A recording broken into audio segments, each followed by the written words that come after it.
Hello and welcome. I am the Restless Kaiser. And I'm Team Clueless. And we are Modelling for Advantage. Hey, first time on the channel, it worked. That's it. So what are we doing today then, sir? So we are here at our Geek Out, our local gaming shop. We've got a board set up. We're going to play a quick 50 power level game of 40k. We're using the shop's own format. It's called the AGO Battles format. It's a really simple format. You might have seen it on some channels before, but basically there are 3 objectives on the board. You have 1 in your own deployment zone, so if we go for mine, it's down there.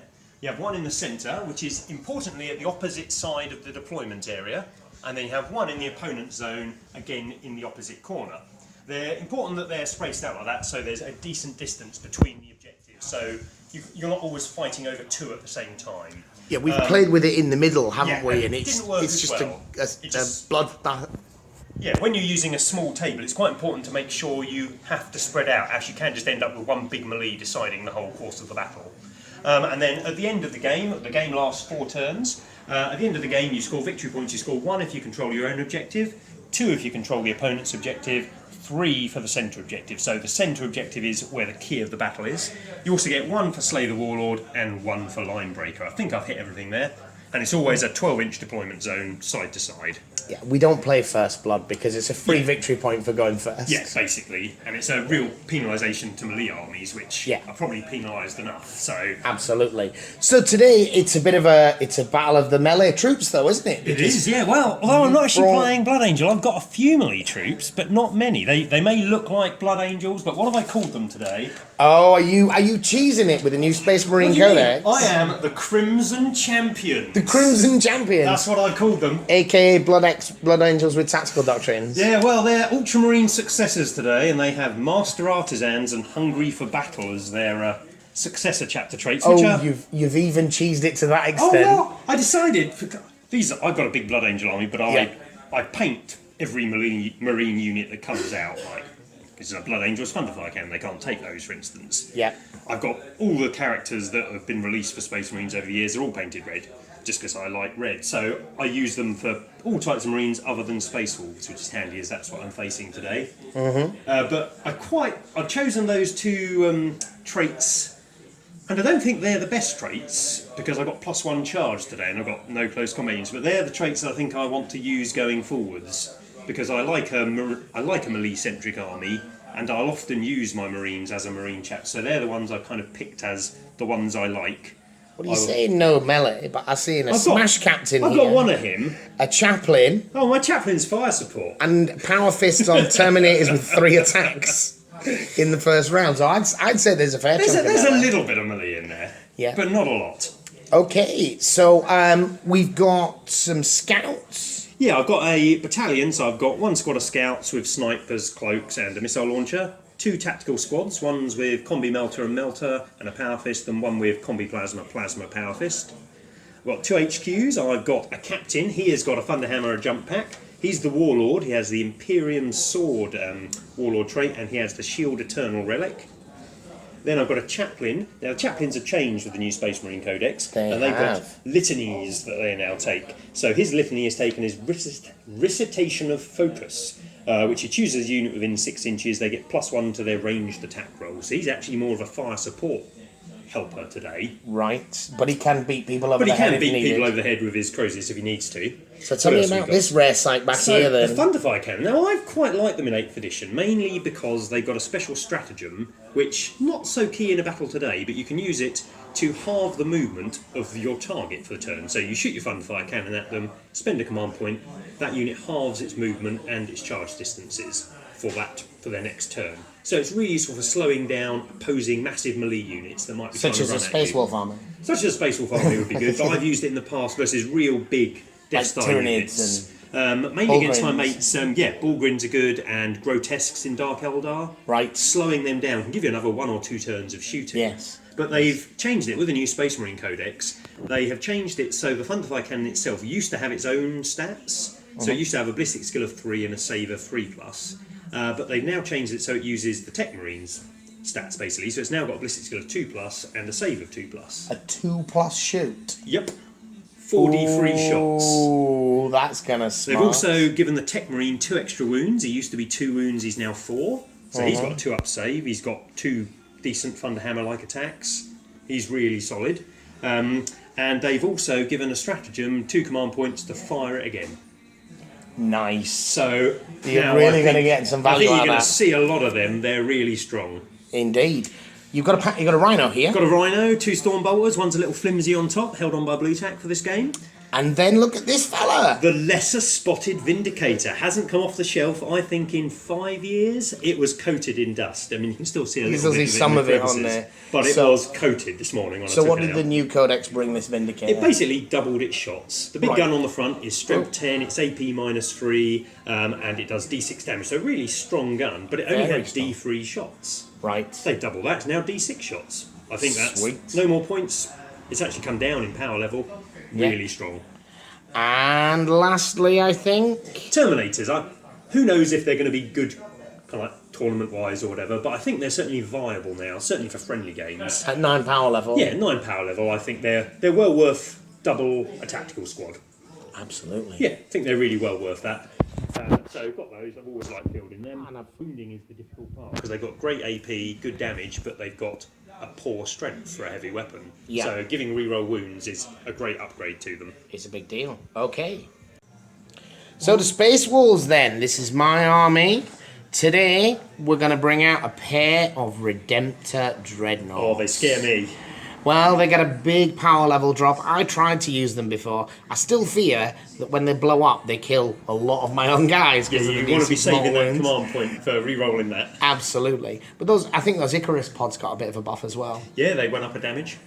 The Land Speeder, I was experimenting with this previously, but the drop to power level 4 means it's definitely back on for me. I think they're certainly worth it in power level because you can take the expensive weapons, like the Cyclone was really expensive. For what it was, for the chassis, absolutely. So easy to kill, but I think, again, worth it. Gives a bit of mobility as well. And the Space Wolves, I think, need that. I'm actually interested in running a squadron of these because they move 20. Yeah, I've got 4 of them at home. I used to run them as a pack back in 5th edition. Back when they were good. Yeah.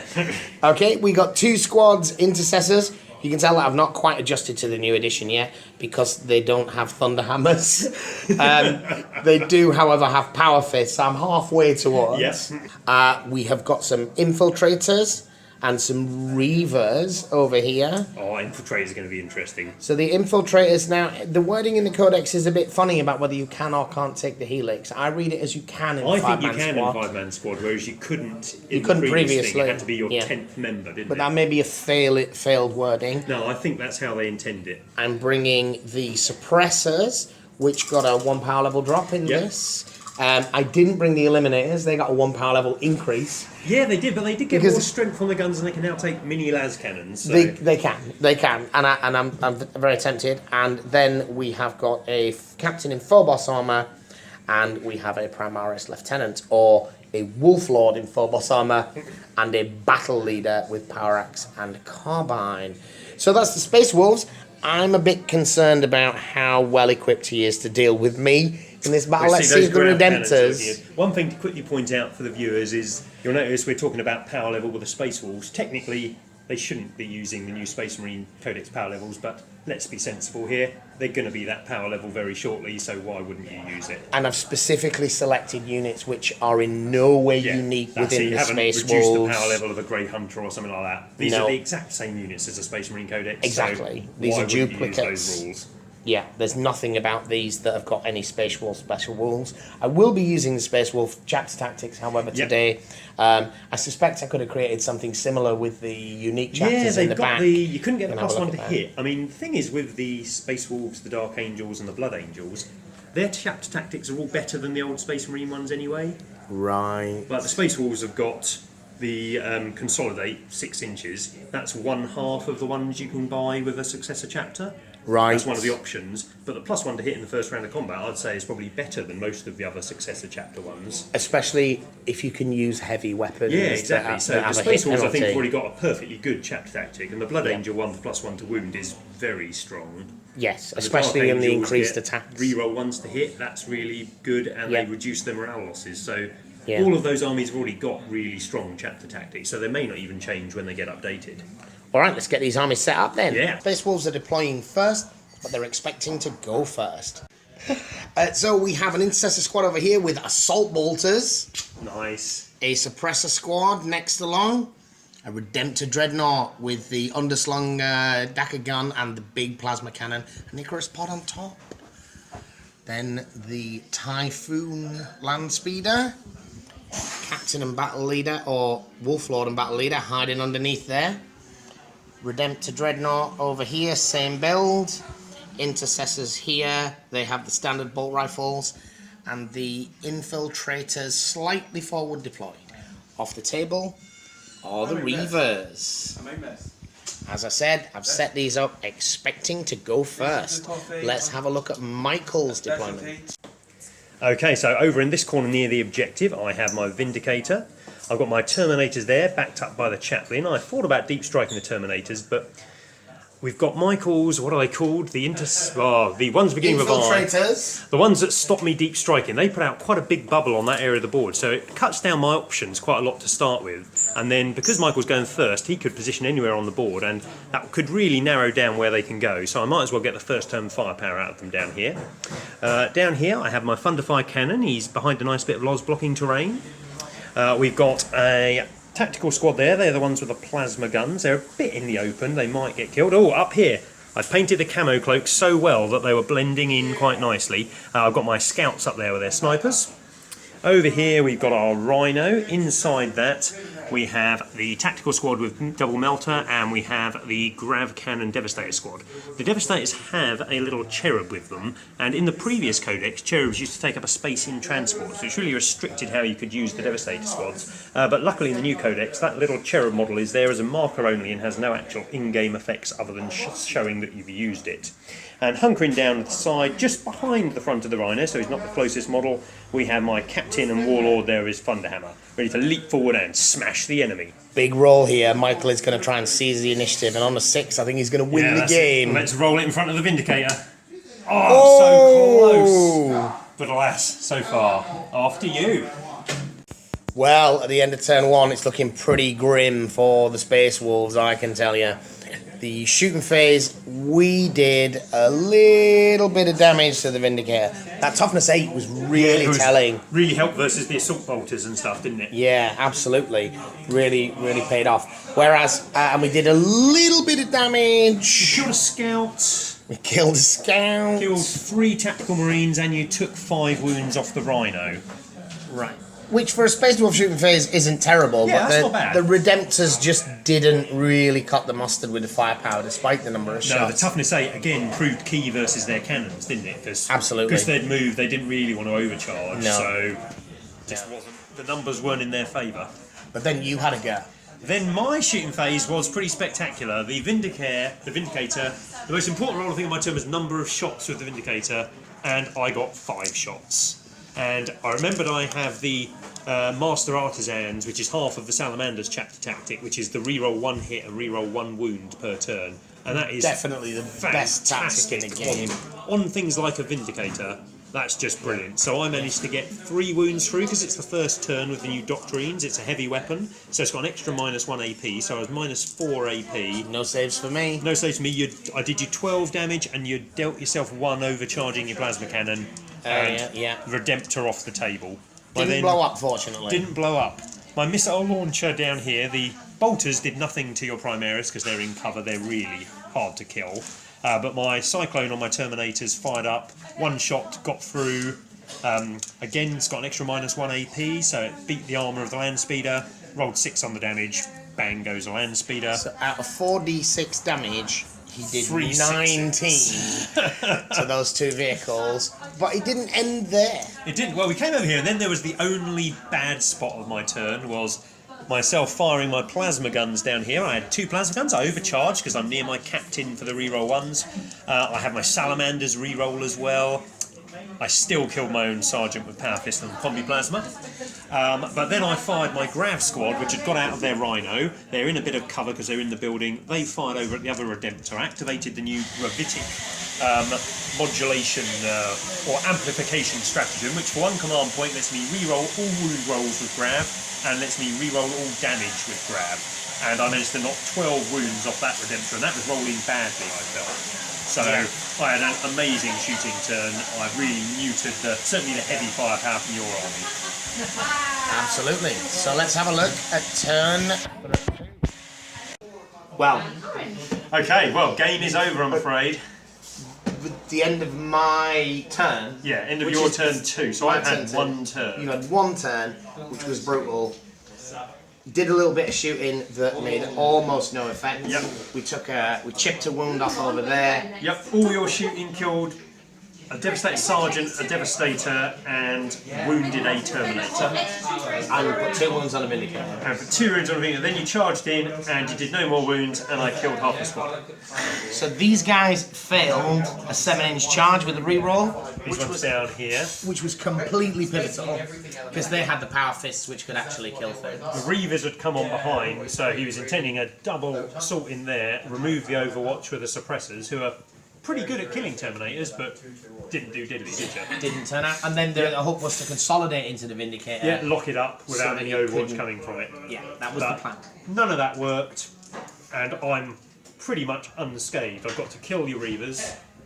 This thing's still alive, so there's no real point continuing because my grav cannons are so good versus your units. They'll wipe that side of the board. My Thunderhammer captain will get a charge in this turn.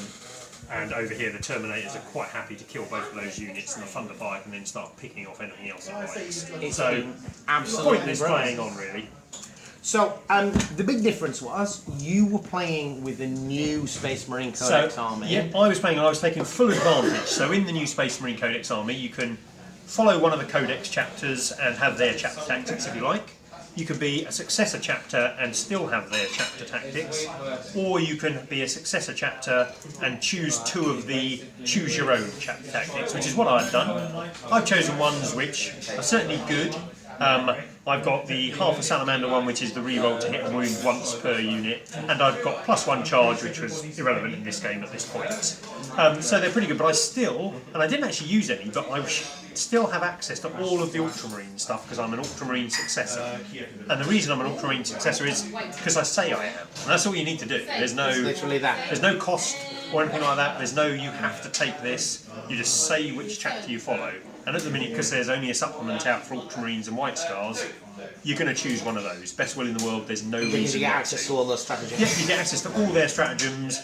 We didn't get to my turn 2, but in turn 2, if I'd have swapped to the other tactical doctrine that gives me -1 AP on my assault weapons and my rapid fire weapons, I would also then ignore the -1 to hit for moving with heavy weapons. Which, given the kind of force that you're operating, Yep, so that would also be quite, good. quite significant. And that's an Ultramarine. That's an Ultramarine thing. Because I'm a successor, I get access to all their Warlord traits, their psychic powers, their stratagems, their special doctrine power. The only thing you don't get access to is their relics, but you can spend 1 command point to gain access to their relics if you wish. That's a special stratagem there that you successors can use to gain access to.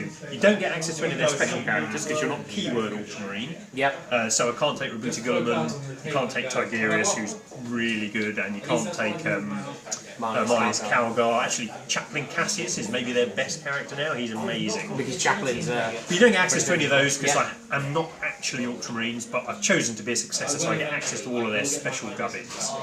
But we were going to discuss about your army was all Primaris, and you were using the new Primaris power level, weren't you? I was using the reduced power, yeah. It's a mixture of Primaris units in different eras, and it is a fairly kind of cheap and cheerful out of the box type starter army.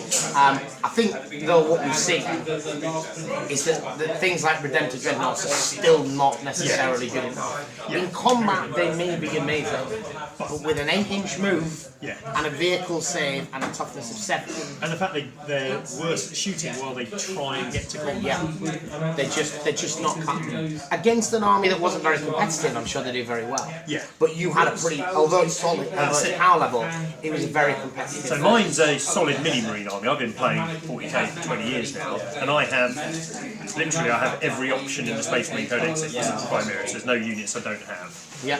And I think in power level games, actually, the mini-marines have an advantage because they've got customization options. So you're playing your power level for your intercessors. Okay, you can take a Thunderhammer or a thing. I'm playing the same power level for my Devastators if I take 4 heavy bolters and no upgrades, or I take 4 grav cannons, sergeant with a grav, combi grav and a power fist. Yeah. So yeah. I can really gain loads of stuff for power level. Like this guy, Thunderhammers have gone up to 40 points. It doesn't cost me anything extra to stick him on him. No. He's still the same I power think the level. assumption, though, in that Yeah. power level is that you are taking the Thunderhammer, isn't it? But yeah, and the loads of units have really dropped in power level cost. The Thunderfire Cannon has dropped 2 power level and has got a lot better. It's got an extra BS, an extra save, Absolutely. 2 extra wounds on the Tech Marine, Yeah. and 2 power level less. And the Tech Marine alone is pretty He's decent combat pretty decent character in combat. because of the way servo arms work. We discussed the Terminators, they've got a lot better, they've reduced in power levels. Absolutely. The Doctrines really help them. I've got extra Giving them AP some on my AP. missiles. Yeah. And that extra attack enabled you to kill the Yeah, Reavers rather than That's just giving kill me an one extra or two. 50% power fist output damage-wise, which Yeah. is a massive power increase on a close combat unit. Yes. We discussed the Vindicator, doubled the number of shots, D3 to D6. Toughness 8 is a big deal. That's why I took it It's over a a Predator. really big Toughness deal. 8, I think, is Toughness very 8. strong. And I think I didn't appreciate it with something because I've never seen one. No, I only that's played it. 8th edition. You Never seen just one. assume all vehicles are toughness 7, unless they're really big. This is a Rhino chassis, but it's toughness 8. Yeah, but it's enough armored one. But that toughness 8 meant without overcharging the plasma, and the auto cannons just weren't getting the wounds through. Yeah. The bolters are not worth firing at toughness 8. No. No, I mean, I felt that. I don't know about you, but the tactical doctrine, because it's giving you extra AP, Yeah. fighting against Marines very is much. extremely powerful. Especially Marines in cover, even that 1 AP difference is a Well, it's 50% hard- extra killing. Yeah, 50% extra killing, absolutely. You got Which the is one really up important. to- And also the fact that you didn't have the AP. You were firing at me, I'm in cover, I'm on a 2-up save. Yeah, So it was kind of like helping me, hindering you, yeah, both sides of the equation. So it really told in that game. yeah. I think it was brutal. I think probably my army could have been a lot better, but it seems pretty clear to me that in a Marine on Marine action, Yeah. if you're not using the new codex, you're at a massive I think so. I mean, you'll see my army is painted red. I often play Blood Angels, but I really wouldn't think about playing Blood Angels unless it was a really, really fluffy game. Yeah. If I at all wanted to compete, I think Blood Angels are pointless when I could take the exact same models. Okay, I don't get my Death Company, I don't get my Sanguinary Guard. But you can still use the They're- models, right? They're the exact same unit, but Yeah. they cost less now, and they're much better. Yes. So I'm better at doing stuff, and I cost less. Why would I not take them? Yeah. So really need Games Workshop to come out and update the other Marine books because they feel left behind. Yes. I think even just saying for the meantime they get the tactical doctrine. Yeah, I'd be quite Is happy it- playing you against other Space Marines in not combat. point. I think when they get the books, they will have something akin to I tactical think doctrines. everyone's getting something Yeah, else. I think it will. Because I think it's part of. You've gone off a bit of a tangent now. Yeah. But I think it's part of encouraging monocodes. Yeah, and I Rather really than like how nerfing they've done soup, it. buff mono. Yeah, Now actually, it's still nerfing soup. yeah, We're just looking at it from the perspective of something new coming out. Yeah. But actually, if you take the default codex, if you don't take these bits, then you lose that. Well, I'm going to a tournament in a couple of weeks, and I'm thinking about taking my Space Marines, and I'm sitting there going, I've got a massive Imperial army, I could easily plug in the Loyal 32, as they call them, for an Yeah, extra yeah. point. Or a Rusty 17. Yeah, or a bit Rusty of that, 17, mate. I've actually got them as well. Yeah. But I think to myself, actually, I'd quite like having army-wide an extra -1 AP and don't shoot with you, don't get penalty, hit your heavy weapons. Yeah, That seems very strong. That in turn one that was really Yeah, tough. and also makes it for I think a more cohesive army. I've not got 30 Imperial Guard tacked on the side. Yeah. I think it makes it harder to play against because if I'd had, say, some Imperial Guard here, your Identity Dreadnoughts would have just unloaded into them with their Gatling cannons and they'd have died. Oh, they'd have been a lot better at killing so guards they'd have than the been Marines in cover. Yeah, Yeah, so definitely. I think reducing the target profiles you present to the enemy, if I've got all Marines in cover, they lose a load of their optimal weapon choices. So I think, yeah, I'm quite happy playing mono Marines now, whereas previously I would have often taken a attachment to something else. Yeah, and it took a bit of a determined enthusiast to play Marines at all. Well, exactly, yeah. Especially Blood Angels. Alright, well thank you for the game, Michael. and yourself. Let's have another game in the not too distant Yeah, future. be a bit more balanced, and maybe we'll try a game with you having the tactical doctrines and see how that works. Yeah. Thank you for watching! And thank you, John, for not falling over. Is he asleep? You guys- Somebody knock him. You guys talk far too I much. talk a lot more than you do on camera. Me, thank you. What?